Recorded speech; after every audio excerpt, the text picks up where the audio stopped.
بسم اللہ الرحمن الرحیم۔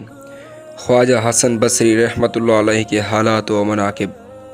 تعارف: آپ باعمل عالم بھی تھے اور زاہد و متقی بھی، سنت نبوی پر سختی سے عمل کرتے اور ہمیشہ خداوند تعالیٰ سے ڈرتے رہتے۔ آپ کی والدہ ام المؤمنین حضرت ام سلمہ رضی اللہ تعالیٰ عنہ کی کنیز تھی، اور جب بچپن میں آپ کی والدہ کسی کام میں مصروف ہوتی اور آپ رونے لگتے تو ام المؤمنین آپ کو گود میں اٹھا کر اپنی چھاتیاں آپ کے منہ میں دے دیتی۔ بچپن میں سعادت: بچپن میں آپ نے ایک دن حضور اکرم صلی اللہ علیہ وآلہ وسلم کے پیالے کا پانی پی لیا، اور جب حضور نے دریافت فرمایا کہ میرے پیالے کا پانی کس نے پیا ہے، تو حضرت ام سلمہ نے کہا کہ حسن نے۔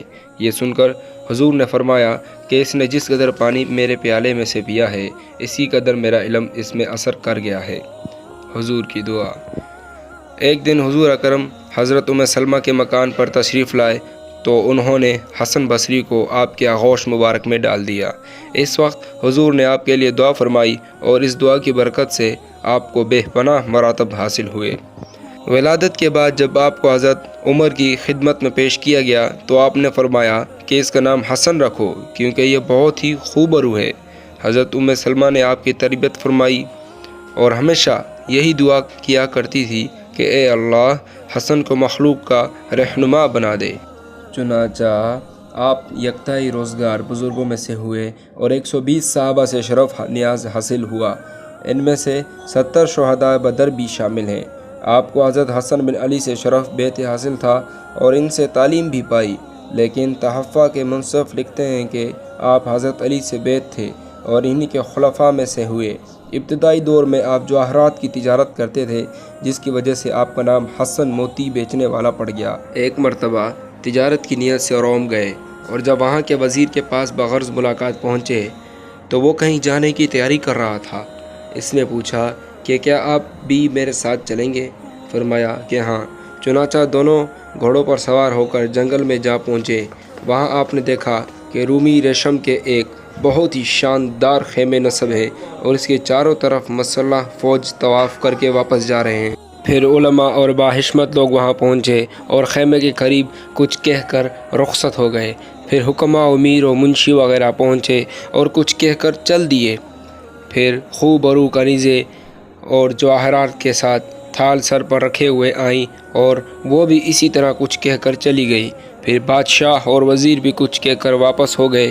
پھر آپ نے حیرت زدہ ہو کر جب وزیر سے واقعہ معلوم کیا تو اس نے بتایا کہ بادشاہ کا ایک خوبصورت بہادر نوجوان بیٹا مر گیا اور وہ اس خیمے میں دفن ہے۔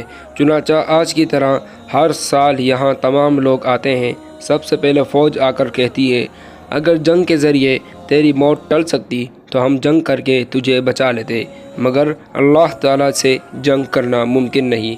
اس کے بعد حکماء آ کر کہتے ہیں کہ اگر عقل و حکمت سے موت کو روکا جا سکتا تو ہم یقیناً روک دیتے۔ پھر علماء آ کر کہتے ہیں کہ اگر دعاؤں سے موت کو دفع کیا جا سکتا تو ہم کر دیتے۔ پھر حسین کنیزیں آ کر کہتی ہے اگر حسن و جمال سے موت کو ٹالا جا سکتا تو ہم ٹال دیتے۔ پھر بادشاہ وزیر کے ساتھ آ کر کہتا ہے اے میرے بیٹے، ہم نے حکماء و تباہ کے ذریعے بہت کوششیں کی، لیکن تقدیر الہی کو کون مٹا سکتا ہے، اور اب آئندہ سال تک تجھ پر ہمارا سلام ہو، یہ کہہ کر واپس ہو جاتا ہے۔ حضرت حسن نے یہ واقعہ سن کر قسم کھائی کہ زندگی بھر کبھی نہیں ہنسوں گا، اور دنیا سے بیزار ہو کر فکر آخرت میں گوشہ نشینی اختیار کر لی۔ مشہور ہے کہ 70 سال تک آپ ہمہ وقت باوضو رہے اور اپنے ہم عصر بزرگوں میں ممتاز ہوئے۔ کسی شخص نے ایک بزرگ سے دریافت کیا کہ حسن بصری ہم سے زیادہ افضل کیوں ہیں؟ انہوں نے جواب دیا کہ حسن کے علم کی ہر فرد کو ضرورت ہے، اور اس کو سوائے خدا کے کسی کی حاجت نہیں۔ سبحان اللہ۔